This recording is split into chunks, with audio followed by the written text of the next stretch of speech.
जितनी स्विट्जरलैंड की total population है उससे ज्यादा इंडिया इंजीनियर्स प्रोड्यूस कर देता है। उसके बाद भी रिसर्च एंड इनोवेशन में स्विट्जरलैंड नंबर 1 पे है। इंडिपेंडेंस के बाद से रिपब्लिक ऑफ इंडिया ने 0 नोबेल लॉरियट्स प्रोड्यूस किए इन साइंस। यूएसए ने 100 प्लस कर दिए। ASER की रिपोर्ट के हिसाब से 83% एजुकेटेड इंडियंस एम्प्लॉयबल ही नहीं है। और ये जो सुंदर पिचाई, सत्या नदेला की हम बात करते हैं, इन्होंने भी आगे चल के अपनी एजुकेशन बाहर से ही करी है। और ये सारी चीजें जो मैं बोल रहा हूँ ना, इसका रूट कॉज फाइंड आउट करने के लिए हमें थोड़ा सा पीछे जाना पड़ेगा। जब ब्रिटिशर्स हम पे रूल कर रहे थे तो ईस्ट इंडिया कंपनी के सामने 2 मेजर चैलेंजेस थे। एक कम्युनिकेशन विद इंडियन, दूसरा वर्कर्स और क्लर्क्स की बहुत जरूरत थी उन्हें। फिर थॉमस बेविंगटन मैकॉय ने हमें इंग्लिश एजुकेशन एक्ट ऑफ 1835 दिया, जिससे उनके दोनों पर्पस पूरे हुए। पहला, उनको बंदे चाहिए थे जो चुपचाप डेस्क पे बैठे, अपना काम करें, क्वेश्चंस ना करें और ज़्यादा क्रिएटिव ना हो। Second, communication in English. English सबसे ज़्यादा बोले जाने वाली लैंग्वेज नहीं है, उसके बाद भी इंग्लिश एक लैंग्वेज की बजाय एक क्लास बन गया इंडिया में। रशिया, चाइना, फ्रांस, ये सब जगह इतना ऑब्सेशन नहीं है इंग्लिश को लेके जितना इंडिया में है।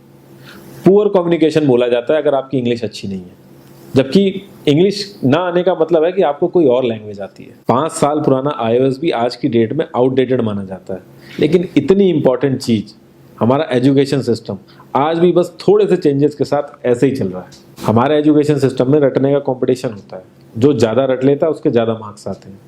अब 95% जिसके संस्कृत में आए हैं वो भी संस्कृत नहीं बोल पा रहा है। और बेसिक हिस्ट्री होने की बजाय इतनी मोटी मोटी किताबें हैं हिस्ट्री की जिसका कोई मतलब नहीं है।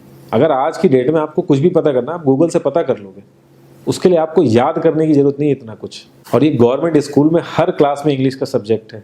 12-12 साल लगाने के बाद भी लोग इंग्लिश नहीं बोल पा रहे हैं। और बिना किसी बुक को पढ़े एक 5 साल का बच्चा सीख लेता है, क्योंकि उसको वैसा एनवायरनमेंट मिल जाता है।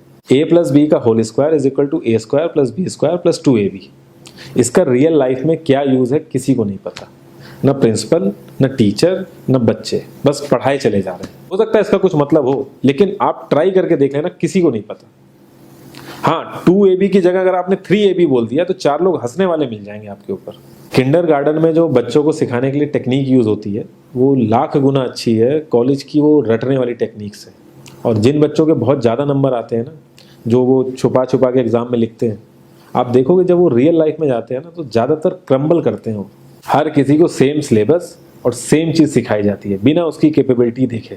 और क्रिएटिविटी का तो दूर दूर तक मतलब नहीं होता। अब एक लाइन से आप शेर, मछली, सांप, हाथी सबको लाइन से खड़ा कर दो और उनसे कहो पेड़ पे चढ़ो, उनको तो जिंदगी भर यही लगेगा ना कि वो तो किसी काबिल ही नहीं है। और द्रोणाचार्य ने भी पांडवों को उनकी स्किल सेट के हिसाब से उनको चीज़ें सिखाई, सबको एक ही चीज़ नहीं सिखा दी। और हमारे एजुकेशन सिस्टम में ज़्यादा ऑप्शंस भी नहीं है। सबसे ऊपर साइंस, फिर कॉमर्स और सबसे नीचे जाके कहीं नंबर आता है आर्ट्स का। आर्ट्स लेने वाले को तो लोग इतना हल्के में लेते हैं जैसे वो किसी काम का ही नहीं है। हर माँ बाप को तो इंजीनियर या डॉक्टर ही बनाना है। कॉलेज वाले अगर एक्स्ट्रा कोर्स रख भी देते हैं तो माँ बाप एंट्री नहीं कराएंगे, तो वो सारा पैसा बर्बाद होगा कॉलेज का। तो ऑप्शंस कहाँ से आएंगे? और बचपन से ही आपकी ट्रेनिंग स्टार्ट हो जाती है। माँ बाप, भाई बहन, रिलेटिव सब यही समझाते हैं अगर आपके मार्क्स नहीं आए और जॉब नहीं लगी तो आपकी ज़िंदगी बेकार। और लाइफ की क्रिएटिविटी को आप रखते हो साइड में, और ये अच्छे मार्क्स और अच्छी जॉब पाना आपका सपना बन जाता है। अब ये सपना पूरा हो जाता है तो बहुत बढ़िया है, दूसरे को जेलस फील कराओगे, नीचा फील कराओगे। और इस छोटी सी उम्र में अगर सपना टूट जाता है तो सेल्फ डाउट में आ जाओगे। इतना बाहर वाले आपको नीचा नहीं समझेंगे जितना आप खुद की नज़रों में गिर जाओगे। आप किसी भी 4-5 सक्सेसफुल आदमियों के बारे में सोच के देखिए जिन्हें आप बहुत सक्सेसफुल मानते हो या जिनकी तरह लाइफ आप जीना चाहते हो। मैं ये कह सकता हूँ कि वो इस एजुकेशन सिस्टम की वजह से तो सक्सेसफुल नहीं होंगे, चाहे वो जो भी हो। धीरू भाई अंबानी, विराट कोहली, आमिर खान, नरेंद्र मोदी, ये सब हमारे इस करंट एजुकेशन सिस्टम के ट्रैप में नहीं फंसे। इन्होंने खुद सीखा, खुद एजुकेट हुए और खुद आगे बढ़े। किसी कंपनी के CEO को अगर ये कहा जाए कि आप अपनी कंपनी के सारे डिपार्टमेंट में इंटरव्यू दीजिए, तो कोई गारंटी नहीं है कि वो सारे डिपार्टमेंट के इंटरव्यू निकाल लेगा। और ये भी हो सकता है कि वो आधे से ज़्यादा डिपार्टमेंट के लिए क्वालिफाई ना करे एजुकेशन वाइज, लेकिन वो पूरी कंपनी चला सकता है। तो ये जो एक स्किल है, इसके बारे में बात क्यों नहीं होती? लोग अपनी 25% से ज्यादा जिंदगी इस करंट एजुकेशन सिस्टम में लगा देते हैं ताकि अपने से कम पढ़े लिखे आदमी की कंपनी में जाके उसके सपने पूरे कर सकें। इंडिया का जो करंट एजुकेशन सिस्टम है, अगर वो इतना ही अच्छा है तो जो भी सेलिब्रिटीज हैं, पॉलिटिशियंस हैं, वो अपने बच्चों को बाहर क्यों भेज रहे हैं पढ़ने के लिए? इनफैक्ट पॉलिटिशियंस के साथ तो ऐसा करना चाहिए, जिस एरिया से वो जीते हों उसी एरिया के गवर्नमेंट कॉलेज में उनके बच्चे को पढ़ना कंपलसरी हो जाए, तभी वहाँ के गवर्नमेंट कॉलेज सुधर सकते हैं। 368 प्यून की जॉब के लिए 1.5 लाख ग्रेजुएट और 24,968 पोस्ट ग्रेजुएट ने अप्लाई किया। मैं IAS PCS की तो बात नहीं करता हूँ, वो तो एक पैशन की बात होती है, लेकिन कुछ लोग 5-5, 6-6 साल से तैयारी कर रहे हैं कि कोई भी गवर्नमेंट जॉब मिल जाए उन्हें। उनसे पूछोगे क्यों ऐसे इतने टाइम से लगे हुए हो, तो वो एक ही चीज़ बोलेंगे कि जॉब सिक्योर है। मतलब आप काम नहीं भी करोगे तो आपको निकाला नहीं जाएगा।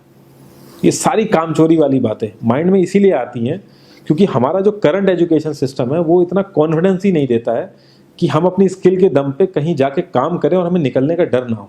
मैं आने वाले 10 साल की तो बात ही नहीं कर रहा हूँ, अगर मैं आने वाले 5 साल की भी बात करूँ तो टेक्नोलॉजीज़ में इतना ज़्यादा चेंजेस आ जाएगा कि जो आज हम पढ़ रहे हैं, जिस स्किल पे हम फोकस कर रहे हैं, पता नहीं वो रेलेवेंट भी होगी कि नहीं उस समय। Cloud computing, SEO, digital marketing, ये सब जॉब्स पहले एग्जिस्ट ही नहीं करती थी। हम लोगों को एजाइल होना पड़ेगा, नई नई चीज़ों को सीखने के लिए ओपन रहना पड़ेगा, क्रिएटिव माइंड लगाना पड़ेगा।